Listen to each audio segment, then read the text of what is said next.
Telugu Desam party వ్యవస్థాపకులు ఆయన 101వ ఈ జయంతిని పురస్కరించుకొని మరి ఇక్కడ అందరూ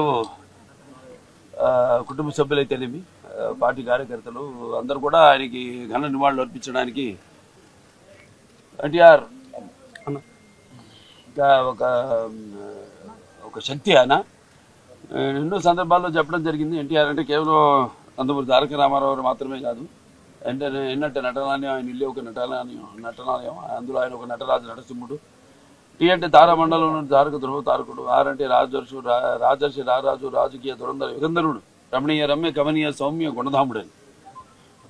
అలాగే ఆయన మొదటి నుంచి కూడా చూస్తే ఆయన ఈ జీవిత ప్రస్థానం ఒక మామూలు రైతు కుటుంబంలో పుట్టి, అలాగే ముందు అవకాశం వచ్చారు కూడా కాదు అని ముందు చదువుకే ప్రాధాన్యత ఇచ్చి ఆయన చదువు పూర్తి చేసుకున్నాక మరి చలనచిత్ర ప్రవేశంలోకి అడుగు పెట్టడం జరిగింది.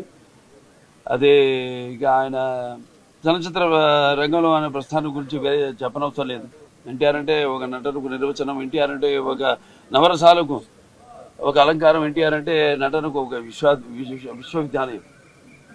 తర్వాత ఆయన ఈ రాజకీయ రంగ చలనచిత్ర పరిశ్రమలో మకుటలేని మహారాజుగా ఉన్నప్పుడే ఆయన ఈ చలనచిత్ర పరిశ్రమ నుంచి నిష్క్రమించి ఇటు రాజకీయ రంగ ప్రస్థానం చేయడం జరిగింది.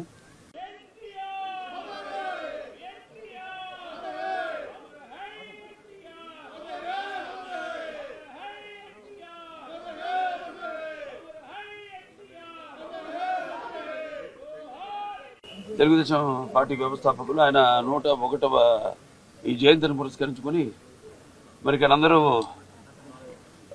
కుటుంబ సభ్యులైతేనేమి పార్టీ కార్యకర్తలు అందరూ కూడా ఆయనకి ఘన నివాళులు అర్పించడానికి ఎన్టీఆర్ ఒక శక్తి ఆయన ఎన్నో సందర్భాల్లో చెప్పడం జరిగింది. ఎన్టీఆర్ అంటే కేవలం నందమూరి తారక రామారావు మాత్రమే కాదు, ఎన్నట్టు నటనాలయం, ఆయన ఇల్లు ఒక నటనాలయం, అందులో ఆయన ఒక నటరాజు నరసింహుడు. టీ అంటే తారామండలం తారక ధ్రువ తారకుడు, ఆర్ అంటే రాజర్షి రారాజు రాజకీయ దురంధర యుగంధరుడు, రమణీయ రమ్య కమనీయ సౌమ్య గుణధాముడు అని.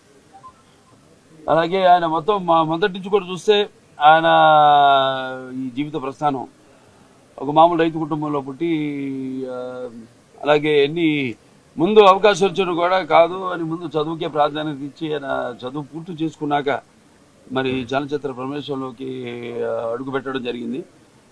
అదే ఇక ఆయన చలనచిత్ర రంగంలో ఆయన ప్రస్థానం గురించి చెప్పనవసరం లేదు. ఎన్టీఆర్ అంటే ఒక నటనకు నిర్వచనం, ఎన్టీఆర్ అంటే ఒక నవరసాలకు ఒక అలంకారం, ఎన్టీఆర్ అంటే నటనకు ఒక విశ్వవిద్యాలయం.